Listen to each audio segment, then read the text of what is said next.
Bonjour les amis, bienvenue dans cette vidéo. Dans cette vidéo, on va venir parler de négociation. Comment est-ce qu'on doit négocier pour faire aboutir des affaires dans l'immobilier? Donc, en fait, il y a différentes manières de se comporter. Soit vous êtes très rentre-dedans. Dans ce cas-là, vous allez un petit peu saouler les gens, mais c'est une stratégie qui fonctionne aussi. C'est-à-dire, vous allez constamment relancer les gens, vous allez être constamment proactif. Soit vous allez être un petit peu plus en retrait et laisser un petit peu plus faire les choses. Et vous allez vous apercevoir aussi que c'est une technique qui fonctionne également, parce qu'on a plus de recul et bien souvent, les affaires finissent par aboutir naturellement. Lorsque j'ai commencé ma carrière, j'étais quand même assez proactif. Donc le contact avec les gens était pas totalement parfait, on va dire, mais ça fonctionnait très bien. C'est une manière un peu plus agressive, on va dire. Et maintenant, dans ma carrière, voilà, j'ai beaucoup plus de recul. Je suis devenu un peu un maître de la négociation. Et du coup, je laisse faire les choses. Je laisse faire les choses et ça aboutit également très bien. Donc, ce que vous devez comprendre, en fait, c'est que en tant qu'agent immobilier, vous êtes un intermédiaire. Vous êtes le relais entre l'acheteur et le vendeur. Le vendeur qui vous mandate et l'acheteur qui veut saisir une affaire. Ce que vous devez faire dans un premier temps, lorsque vous débutez, c'est que vous allez devoir faire une veille immobilière, c'est-à-dire vous renseigner énormément sur le marché. Vous devez mettre des alertes sur le Bon Coin, dans vos CRM, dans vos logiciels. Personnellement, actuellement, j'utilise Yanport, mais le Bon Coin, c'est très bien également. Vous mettez une alerte sur votre bien type, donc par exemple T3 à Marseille, avec un extérieur sur un secteur à ses côtés. Voilà, ça on va dire que c'est ma veille classique. Et vous faites en sorte de maîtriser parfaitement le marché, comprendre le marché, savoir combien vaut un bien. Lorsque j'ai débuté ma carrière, moi j'étais vraiment excellent dans ce domaine. J'ai toujours su très très bien évaluer les biens parce que j'ai commencé l'immobilier en achetant des biens, en les rénovant et en les revendant avec une plus-value. Donc forcément, j'avais connaissance de ce qu'était la valeur du marché et j'avais connaissance de à quel prix, quelle marge je devais avoir en négociation pour saisir des biens qui étaient intéressants, que je pouvais valoriser par la suite. Et ça m'a toujours énormément servi. Pendant des années, j'étais un peu le référent, tout le monde me demandait mon avis pour les conforter lorsqu'ils faisaient une estimation. C'est toujours le cas. Après, j'avoue que quand j'ai monté mon agence, on a beaucoup plus travaillé par relationnel. Donc je me suis un petit peu écarté de mon secteur de prédilection. À l'époque, j'étais en agence traditionnelle et du coup, je faisais énormément de prospection, donc je faisais énormément d'estimation et c'était toujours un peu la même typologie de biens. Avec le temps, je suis devenu un petit peu moins bon, mais je reste quand même une référence et beaucoup de personnes me demandent mon avis. Donc, ce que vous devez faire, c'est vraiment maîtriser le prix du marché. En fait, ce qu'il faut comprendre, c'est que lorsque vous rentrez un bien en exclusivité, c'est ce qui fonctionne le mieux, on va pas se mentir. C'est pas une vidéo sur l'exclusivité, mais on en reparlera sur un autre format. En exclusivité, on contrôle mieux les choses en fait. On peut donner l'adresse aux gens, on peut faire des vidéos où on donne un maximum d'informations aux acheteurs, ça permet de filtrer et que ça soit des visites qui sont qualifiées. Mandat simple, c'est beaucoup plus complexe parce que les gens ont des états d'esprit un peu plus bloqués et du coup, en général, ils veulent faire travailler plusieurs agences, ce qui diminue leur chance d'arriver à vendre dans les meilleures conditions possibles. C'est tout l'art de savoir expliquer ça aux gens, mais bon, admettons. Bon, on va partir du principe que vous avez rentré un bon mandat. Pourquoi est-ce qu'on doit être dans les prix du marché? En fait, ce qu'il faut comprendre, c'est que ça reste de la vente et qu'il y a beaucoup d'agents immobiliers qui débutent et qui ont tendance à penser que les gens sont bêtes. Mais non, les gens ne sont pas bêtes. Maintenant, avec Internet, système horizontal, tout le monde a accès à l'information, les gens comparent et les gens savent se faire parfaitement une idée de ce qu'est le véritable prix d'un bien immobilier, ce qui est le prix du marché tout simplement. Donc, si vous travaillez avec des mauvais vendeurs qui cherchent un peu l'agent immobilier pigeon, c'est-à-dire qu'ils vont vouloir constamment surévaluer les biens, se dire voilà, moi je suis pas pressé, je vends à tel prix, soit vous le prenez, soit vous le prenez pas, mais si vous le prenez pas, je travaille pas avec vous, etc. Bon, ces vendeurs-là, il faut s'en écarter, ça va vous faire travailler dans des mauvaises conditions. Je vois beaucoup de groupes d'agents immobiliers où les gens constamment ils rentrent un bien, ils envoient à tous les copains, voilà, n'hésitez pas si vous avez des acheteurs, etc. Et la plupart des biens sont surcotés. Et du coup, c'est très compliqué. Moi, ces biens-là, je cherche même pas à comprendre. Dès que je vois qu'ils sont trop chers, Je m'y intéresse même pas, je vais même pas faire un rapprochement avec mes acheteurs. Mes acheteurs, je ne vais pas leur proposer des biens de mauvaise qualité. Ça va leur faire perdre du temps à eux, ça me fait perdre du temps à moi, et ça détruit mes chances de pouvoir arriver à concrétiser une vente. Nous devons, c'est notre métier, amener des affaires à nos acheteurs, des affaires qui soient pertinentes. Si vous amenez que des affaires qui sont surcotées, vous êtes un rigolo, vous êtes un guignol, vous n'êtes pas un bon agent immobilier. Donc, si vous voulez que les gens apprécient votre valeur, déjà, il va commencer par falloir leur proposer des biens de qualité. C'est comme ça qu'ils vont apprécier concrètement votre valeur. Et après, il y a tout le conseil qui va derrière, qui va être optimal. On va revenir à la vente, on va revenir à un produit. Bon, ça, c'est un stylo. Ouais, il se trouve que c'est un stylo Orpi. C'était mes stylos quand j'étais en agence Orpi. Mais bref, ça a une certaine valeur. Vous voyez, si je veux vendre ça sur le bon coin, à quel prix je vais pouvoir vendre ça? 50 centimes, 1 euro, 2 euros éventuellement, si les gens ont de l'affect. Mais quelle est ma chance d'arriver à vendre ce produit 20 euros? C'est impossible. Même au-dessus de 5 euros, c'est strictement impossible. De un, je n'aurai pas d'appel. Et concrètement, je vais perdre du temps. Bon, sur le bon coin, pour les particuliers, la publication est gratuite. Ce n'est pas le cas en tant que professionnel. Donc des exemples comme ça, je peux vous en donner plein. Hein. La lampe qui est derrière moi, ça a une certaine valeur. Peut-être qu'il faut que j'arrive à trouver un prix pertinent pour pouvoir intéresser les gens. Donc ça, c'est peut-être un produit que j'ai acheté 80 euros. Sur le marché de l'occasion, ça va peut-être se vendre 50. Si j'arrive à le vendre rapidement, il va peut-être falloir que je le propose à 45, 40 euros pour que ça puisse partir dans les bonnes conditions, tout simplement. L'immobilier, c'est exactement la même chose. Donc, il y a des vendeurs qui ont beaucoup d'affect sur les choses, mais le contexte reste exactement le même. Il faut arriver à trouver un prix attractif, un prix qui soit correct, pour que je puisse être en position de force pour pouvoir vendre ce bien. Si jamais je le propose à 40 euros, ce qui est un prix cohérent, ou 45, je vais avoir des acheteurs. Et lorsque je vais avoir des petits malins sur le bon coin qui vont me contacter, qui vont vouloir me dire « Allez, je te le propose à 35 euros », je vais leur dire non, pas du tout, j'ai déjà 3 personnes qui sont dessus, et j'ai quelqu'un qui vient dans 2 jours. Donc soit tu viens avant, soit tu t'alignes sur le prix que j'en demande, mon prix est cohérent.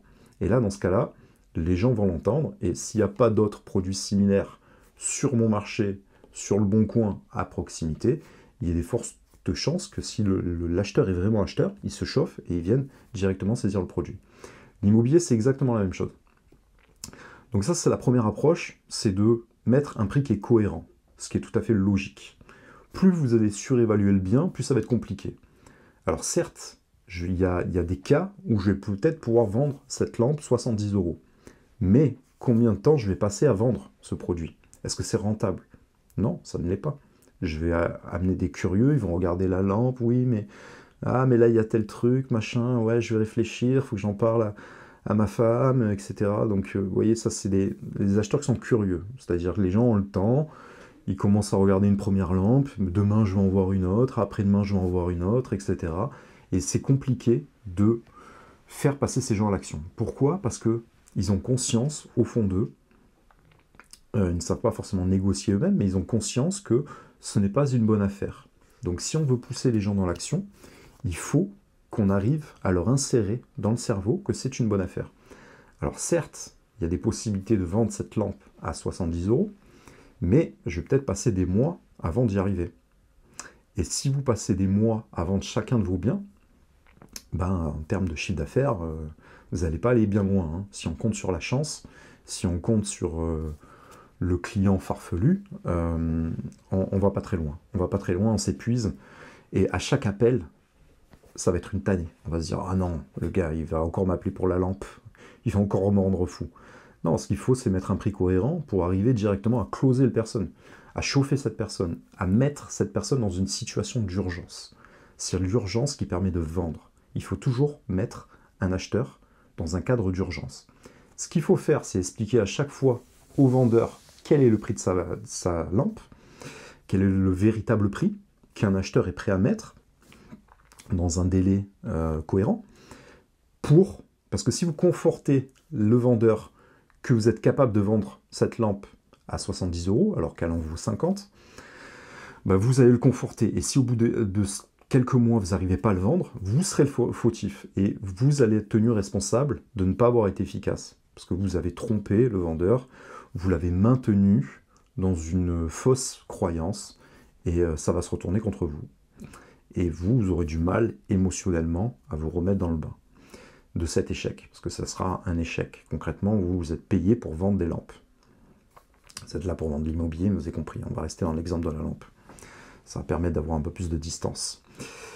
Lorsqu'il y a des acheteurs qui se présentent, il faut toujours leur expliquer qu'il y a du monde sur le coup, que ça bouge, que c'est cohérent, qu'autrefois vous l'aviez mis à 60, que là désormais maintenant vous l'avez passé à 49 €, que ce prix est cohérent et que juste après vous, vous avez une autre visite, 2 heures après vous avez encore 2 autres visites et le week-end d'après, vous avez un Parisien qui vient exprès pour visiter.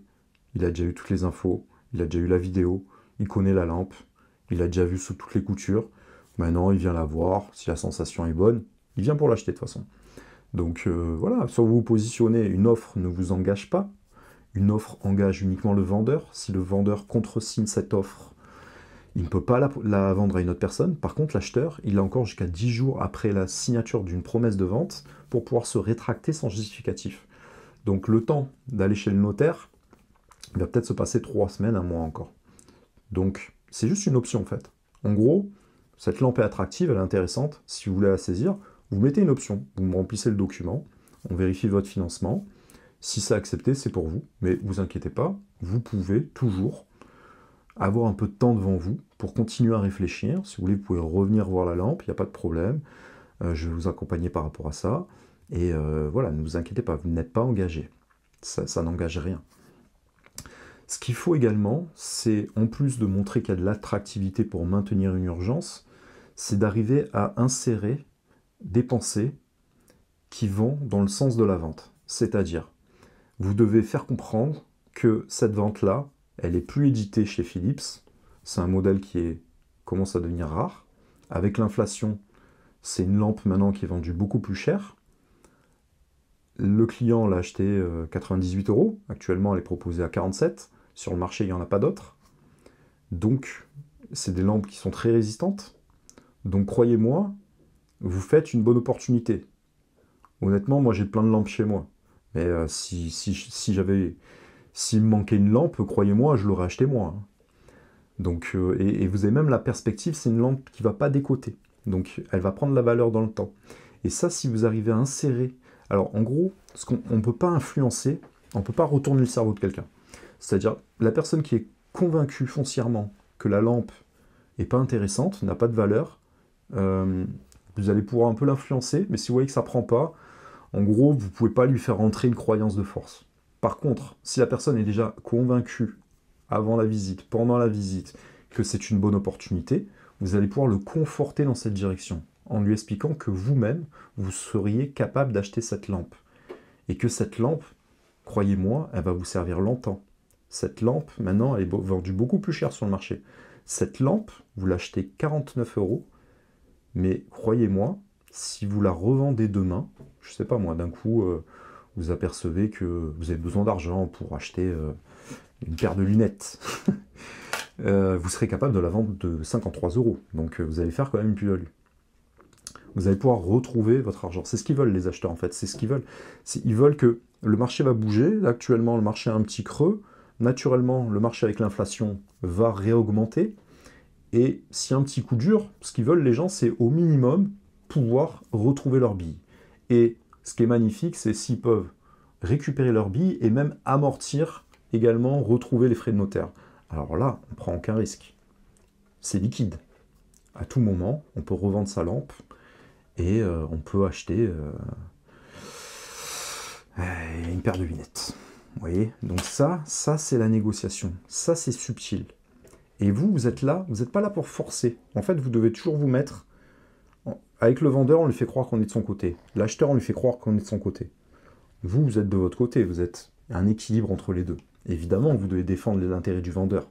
Vous devez vendre. Vous avez eu un mandat pour vendre à un certain prix cette lampe. Votre rôle, c'est de la vendre, tout simplement. Si vous pouvez la vendre au prix qui est indiqué, tout va bien.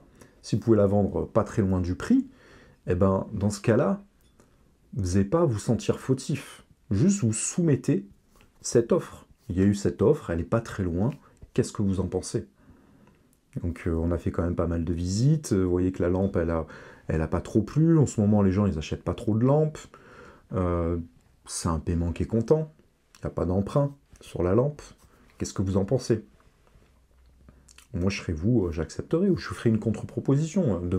Dans ce cas-là, demandez 2 € de plus. La personne, elle n'est pas à 2 € de plus. Vous pouvez toujours tenter. Et dans ce cas, et à l'acheteur, vous allez dire, oui, le vendeur, il est un peu compliqué. Le vendeur, vous savez, c'est une lampe qu'il aime beaucoup, c'est très émotionnel.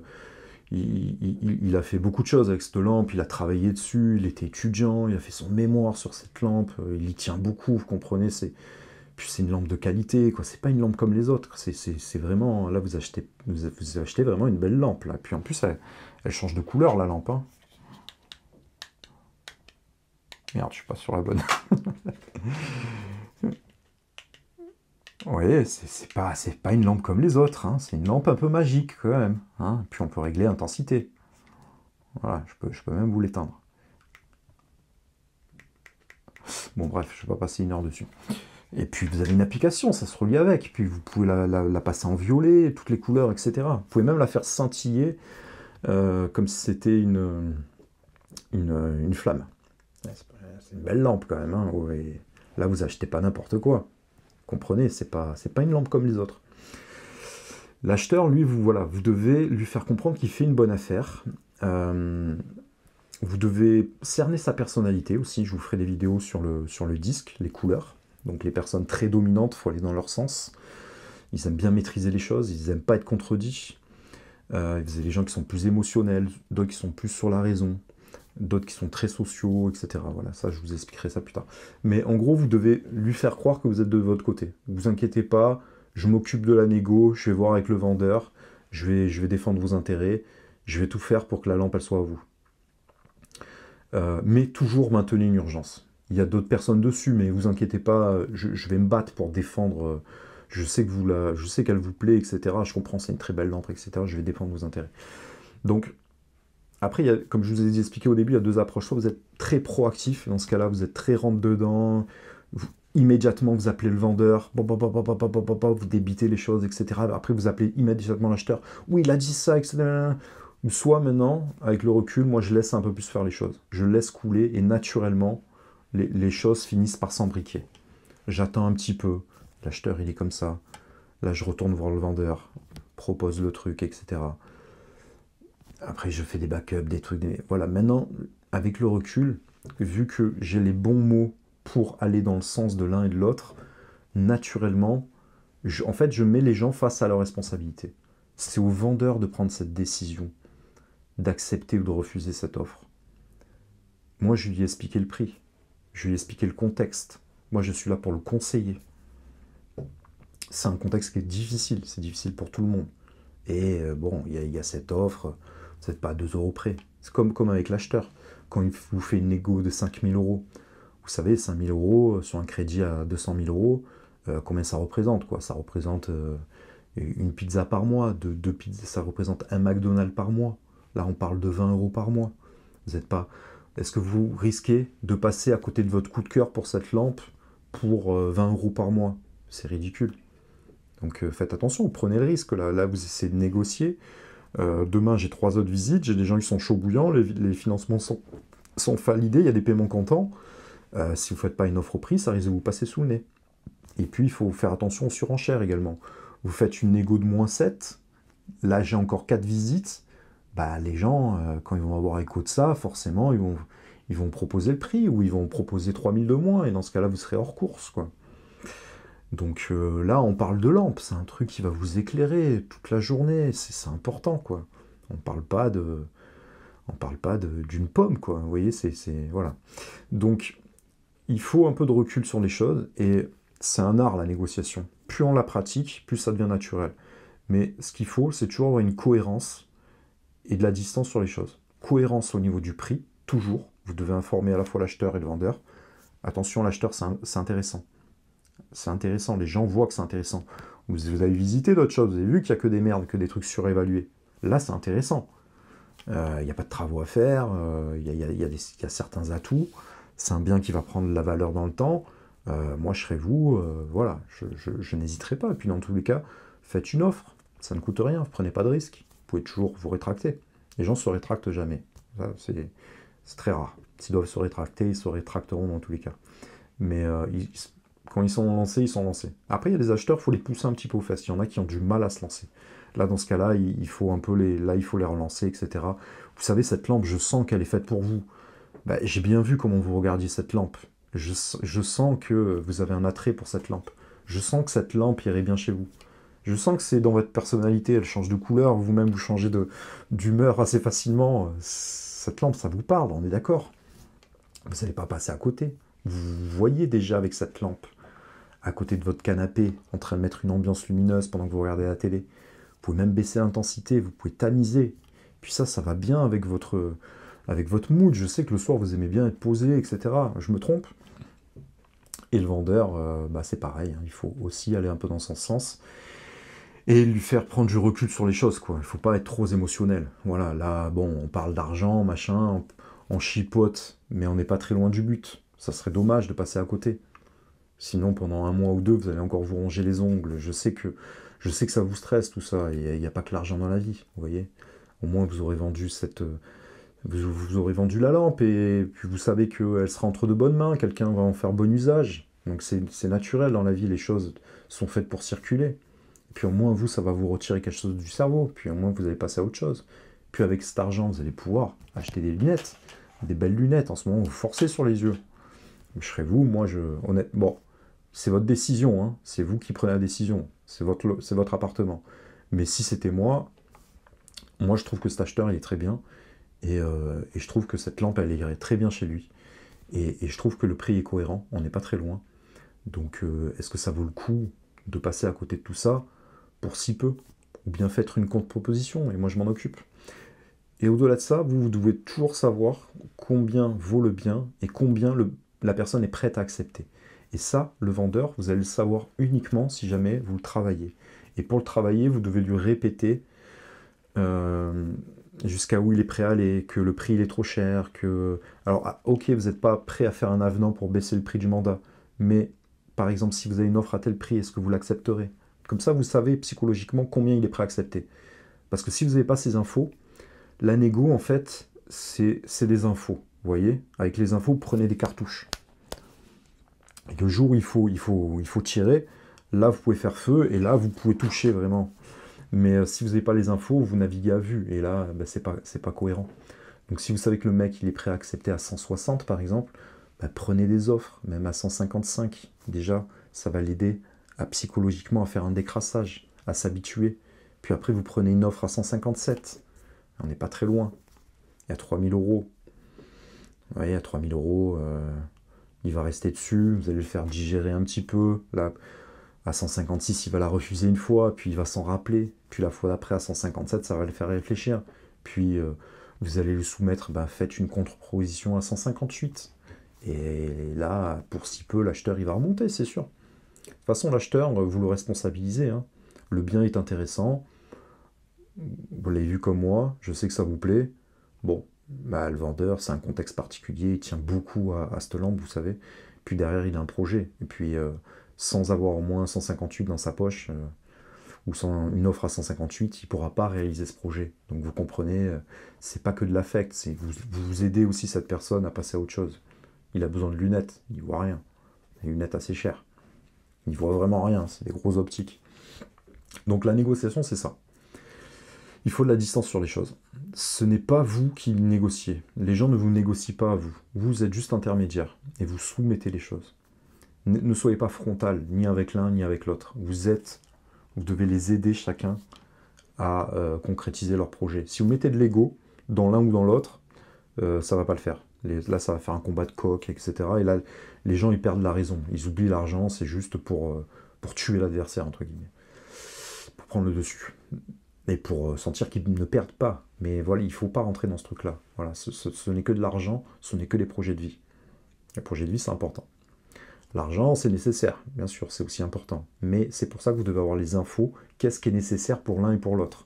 Jusqu'où l'acheteur peut aller? Parfois, il fait une offre à 160, il peut très bien aller jusqu'à 200. Il veut pas, mais il peut très bien y aller. Il y a des cas où il serait capable d'y aller. Et il dirait peut-être si c'est que s'il achète à 200, derrière, ça peut se revendre 220 ou 230. Vous voyez, donc ça, il faut le conforter. Là, on est sur un secteur qui prend de la valeur. Il y a 4 ans en arrière, le bien que vous voyez, je l'aurais vendu 140 000. Donc là, certes, vous l'achetez 155, mais demain, après-demain, vous allez le revendre 160. Donc, tout va bien. Vous ne faites pas une mauvaise acquisition. Puis c'est un toit au-dessus de votre tête, quoi. L'argent, c'est bien, mais il n'y a pas que ça dans la vie. Donc, repérez également les personnalités. Si c'est des gens qui sont très raisonnables, très raisonnés sur l'argent uniquement, ou si c'est des gens qui sont plus sur l'affect, les sensations, vous voyez, du soleil, on est bien. Qu'est-ce qu'on est bien ici? Il est incroyable ce bien. Chaque fois que je viens, je revis. Là, vous avez une terrasse, c'est incroyable. Puis dans le sud, on vit dehors, quoi. Vous savez, moi, chez moi, j'ai un grand appart, mais j'ai un tout petit balcon, il donne sur une rue. Là, vous êtes au calme, c'est ensoleillé. Il est incroyable, ce bien. Il n'y a pas que l'argent, c'est des biens comme ça, il n'y en a pas d'autres. Vous voyez, donc c'est ce genre de petites pensées il faut insérer dans les gens. Et l'acheteur, croyez-moi, de prime abord, lui, il a déjà son idée de fait. Donc vous devez juste le consolider, renforcer cette idée, pour le pousser à retirer tous les freins qu'il pourrait avoir. Et là, quand quelqu'un veut quelque chose, et les gens n'aiment pas qu'on leur résiste aussi. Donc, vous savez, il y a Dimitri qui vient avec Joséphine, là, ils viennent demain à 15h, ça fait 15 jours qu'ils me parlent du bien, ils sont vraiment chauds. Donc moi je vous dis ça, là vous venez de m'appeler, vous êtes en début de recherche, certes, mais voilà, je vous préviens, le bien vous plaît. La seule option que vous pouvez avoir là, c'est faire une offre maintenant. Dans tous les cas, vous pouvez vous désister, ne vous inquiétez pas. Mais si Dimitri vient et qu'il fait l'offre, là, ça sera un peu trop tard. Je pourrais rien faire pour vous. Je vous aurais prévenu. Vous savez, il faut, quand on a un coup de cœur et que ça nous passe sous le nez parce qu'on a voulu négocier, pour oublier un bien coup de cœur, il se peut passer 6, 7, 8 mois. Hein. C'est très long, 6, 7, 8 mois. Hein. Vous allez en visiter des merdes après. Hein. Il y a des biens comme ça, vous n'allez pas en retrouver tous les 4 matins. Hein. Vous en êtes conscient. Hein. Ça vous plaît à tous les deux. Ça vous plaît, on est d'accord. C'est exactement ce que vous voulez. Bon, lancez-vous. J'ai un stylo, ça tombe bien. Bon, voilà. C'était une petite vidéo sur la négociation. On reviendra dessus, vous inquiétez pas. C'est des vidéos improvisation, mais je tiens à vous faire des vidéos un petit peu tous les jours. Je vous souhaite une très belle journée, à bientôt. Bonne négociation les amis. Hello les amis, j'espère que vous allez bien. Là je suis actuellement sur le Vieux-Port, donc c'est la journée de la réception de la flamme en fait à Marseille. Donc là vous voyez qu'il y a tout un périmètre qui a été organisé. Et du coup la crèche est fermée, donc aujourd'hui pas de boulot, journée en famille. Je suis avec bébé qui est en train de se restaurer.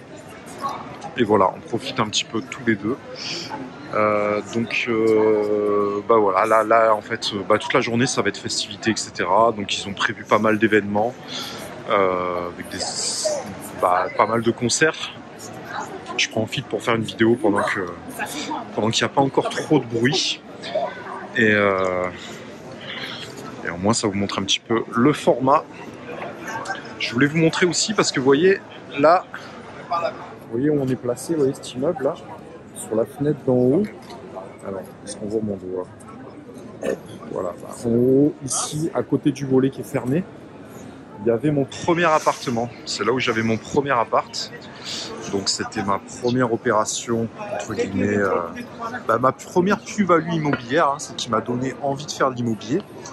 Alors, c'était il y a combien de temps? Peut-être il y a 12 ans, 13 ans. Donc autrefois le Vieux-Port n'était pas aussi coté qu'aujourd'hui et moi j'ai vraiment vendu au moment où ils construisaient l'ombrelle. Vous voyez l'ombrelle c'est ça, c'est un grand miroir là qui est positionné. Hop. Et j'ai vendu pile à ce moment. Ils étaient en train de refaire également toutes les dalles, etc. Tout repiétonnisé en fait. C'est une zone qui est globalement devenue piétonne. Et c'est là où j'ai fait une belle plus-value. Et c'est là où j'ai vu que l'agent IMO avait fait une grosse commission. Il a vendu en une journée. J'avais fait des gros travaux et tout. Et c'est ça qui m'a donné, qui a fait un premier déclic dans ma tête en me disant ouais, il y a de l'oseille à faire dans l'immobilier, c'est quand même assez puissant.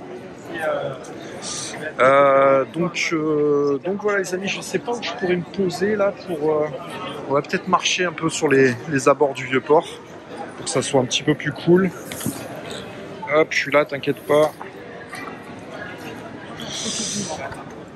Bien, mais c'est complètement à l'ombre. Donc je vais essayer de vous trouver un endroit où c'est un peu plus chill. Le problème de Marseille, c'est que hop, je vais mettre ça pour pas qu'il y ait le soleil. C'est une ville où il y a du bruit tout le temps. Il y a du bruit tout le temps, il y a toujours des voitures, etc. Donc c'est compliqué de vous faire des vidéos en mode vlog. C'est un format que j'adore, mais c'est assez compliqué de vous faire un truc. Je sais pas ce que ça va donner au niveau du son en fait. Bon là je vais marcher un petit peu. Voilà, donc là ce qu'on voit là c'est le cours Jean Ballard et c'est là où j'avais mon premier appartement. Alors il y a beaucoup de monde aujourd'hui, ça fait plaisir. Il faudrait que ça soit toujours comme ça à Marseille, hein, je pense. Beaucoup de barrières de partout. Mais c'est pour l'événement. Bah écoutez, on va marcher un petit peu sur les bords du Vieux-Port, même si c'est pas là que se passent vraiment les animations, c'est plutôt de l'autre côté. Parce qu'on a la mairie en fait qui est en face. Je vais vous montrer ça. Voilà, la mairie est juste là. Hop là. Allez, on va marcher un peu. Donc vous voyez, c'est quand même assez dense. Hein. C'est quand même assez dense. Et tout ça, c'est des logements. Hein. Tout ça, c'est des logements. Tout ça pour vous dire que l'immobilier, c'est vraiment puissant. C'est vraiment, voilà, chaque petite porte là que vous voyez, il y a plein de sonnettes et il y a plein d'opportunités pour choper des mandats de vente et aider les gens à faire à concrétiser leur projet, hein, tout simplement. Il y a plein de gens qui sont smart aujourd'hui. Par exemple, il y a un gars là qui est venu me donner ça. Il me disait ouais, j'ai une boutique pour les enfants, etc. Il y a moins 10% aujourd'hui. Ça, voilà, typiquement, c'est le genre d'actions qui sont très intéressantes. C'est-à-dire que rien ne vous empêche dans ce genre d'événement de venir avec vos flyers. C'est un cadre où les gens sont décontractés. Ils sont là pour faire la fête, pour profiter. Il fait beau, c'est un événement. Donc voilà, ça c'est le genre de petites actions qui sont très malins. Je vais essayer de pas trop filmer la police. De toute façon, je suis obligé de filmer tout le monde là maintenant. Pourquoi je marche sur le trottoir? Moi, je marche au milieu de la route, hein, pour en profiter. Hop. Merci bébé. Tchac, tchac, tchac. Ouais, donc c'est assez malin. C'est assez malin, donc faut pas hésiter à créer ce genre d'engouement et à aller de l'avant, à donner à se faire connaître, hein, en ayant ces petites actions un peu smart. Et là, voilà, typiquement, si je n'étais pas avec bébé, je pense que je ferais un format où je prendrais mon téléphone et j'irais interviewer les gens en disant voilà, je suis dans l'immobilier. En plus, on peut créer des cartes, vous savez, les cartes où on peut scanner avec pas les QR codes, mais les puces, la NFT, où on peut scanner et que les gens ils arrivent direct sur ton Instagram, etc. Ou sur ta chaîne YouTube. Et tu vas parler aux gens et tu leur demandes voilà, qu'est-ce que vous pensez je suis dans l'immobilier, qu'est-ce que vous pensez de l'immobilier à Marseille, etc. Ça, c'est des trucs que vous pouvez faire. Moi, j'ai vu même un gars sur Instagram, il a sa voiture, il est dans son 4x4. Et il fait le tour de la ville en disant ouais salut, je vois que tu es un petit peu dans le sport, j'ai une boutique de vente de nutrition, de suivi perte de poids, etc. Machin. Mon Instagram c'est tant, ajoute-moi, etc. On a une boutique à tel endroit. Et ça, il fait le tour dans toute la ville et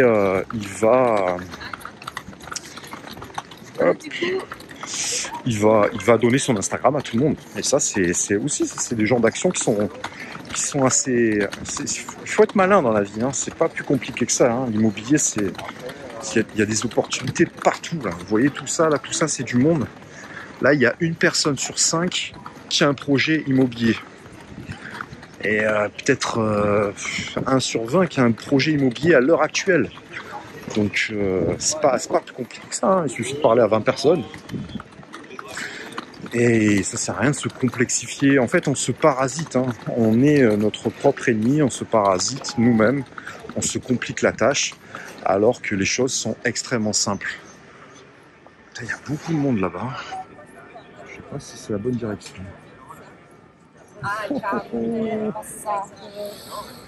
Ouais, je sais pas si c'est la bonne direction. Alors, attendez. Moi, je peux retourner la caméra.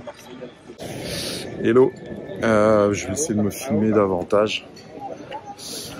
On va retourner dans l'autre sens à mon avis. Parce que là, il y a vraiment trop de monde. Donc voilà les amis, je vais pas me filmer très longtemps comme ça, parce que c'est pas le meilleur format. Et qu'est-ce que t'en penses toi? Qu'est-ce que t'en passes? T'es pas bavard aujourd'hui. T'es pas bavard aujourd'hui. Je vais retourner dans l'autre sens. Donc là, il y a un événement avec une valise Vuitton, je sais pas ce qu'il y a dedans. Je pense pas que ça soit la flamme olympique quand même. Elle n'est pas encore présente. On va essayer de se faufiler à travers tout le monde. Je sais pas trop où je vais, hein. Je sais pas trop où je vais les gars. Mais c'est juste pour faire. En fait, je suis à contre-courant en plus. Ah.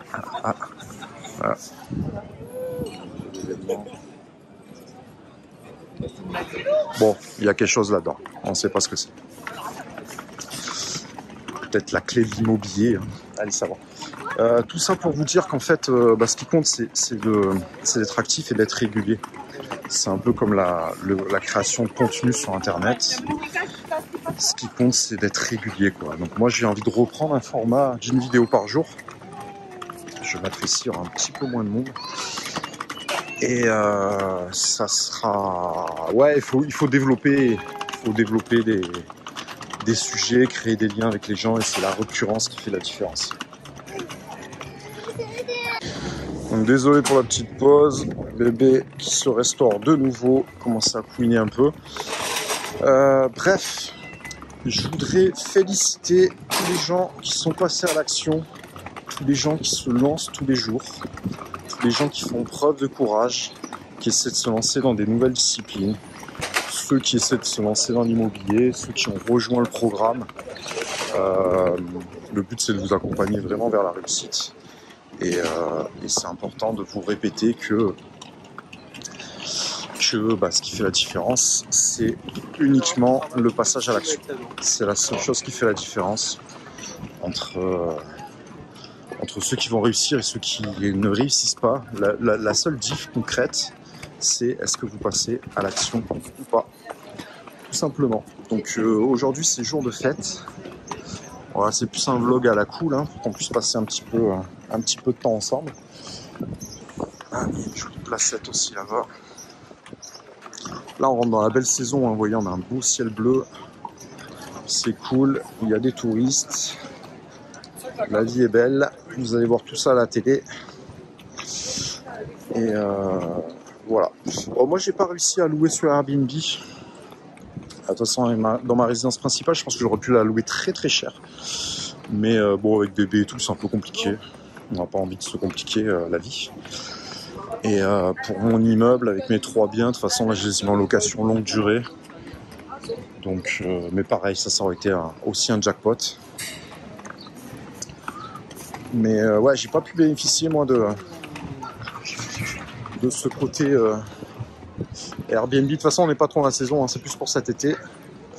Alors, qu'est-ce qu'on voit là? Il y a une grosse scène qui est en face. Il y en a une qui est derrière aussi, on ne la voit pas, là, derrière ça. Il y en a une aussi du côté de la mairie, par là, on ne la voit pas. Et après, derrière, il y a le J4. C'est là où hier, ils faisaient la danse avec les drones, là. Il y avait 800 drones. Et je pense qu'il y a apparemment, il y a des concerts là-bas aussi. Il y avait les Gypsy Kings ce matin. Donc c'est cool. C'est cool. Ça bouge. Qu'est-ce que t'en penses, toi, bébé? Faire de l'IMO avec bébé, c'est pas mal aussi, hein. C'est un bon moyen de prospection à la cool. pourquoi pas, hein. Faut tester. Alors, on va retourner un petit peu plus sur le port. Je suis navré, hein, tout ce que je vous dis, c'est pas intéressant. Ça n'a vraiment aucun intérêt, mais au moins vous suivez un petit peu le mouvement, l'effervescence du truc. Alors là, en fait, il est très tôt, hein. Là, en fait, les gens... Moi, je suis venu à pied parce que j'habite juste à côté. Mais, vous voyez, il est 11h moins 20, quoi. Donc, au niveau du planning, on n'est pas bon. Hop. Attends, bougez pas, petit Bob de la Martinique. Voilà, bébé, c'est mieux comme ça. On va le retirer, évidemment. Ouais. Je te connais par cœur. Mesdames et messieurs, bonjour. Merci de porter votre attention vers la scène. Nous allons faire un essai de message d'évacuation. Ce n'est qu'un essai, ne vous inquiétez pas. Dès que je vais finir de parler, nous allons faire un message d'essai d'évacuation. Tout va bien. Bon. On va évacuer, hein.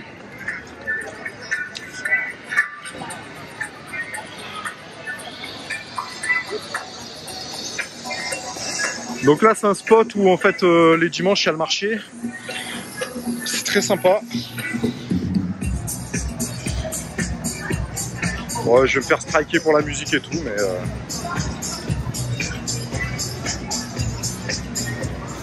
Votre attention, s'il vous plaît. En raison d'un incident, veuillez évacuer les locaux par les issues de secours les plus proches. Your attention, please. Due to a technical problem, please leave the building immediately by the nearest exit. allez, tu le tiens. Ah là là. Votre attention, s'il vous plaît. En raison d'un incident, veuillez évacuer les locaux par les issues de secours les plus proches. Your attention, please. Due to a technical problem, please leave the building immediately by the nearest exit.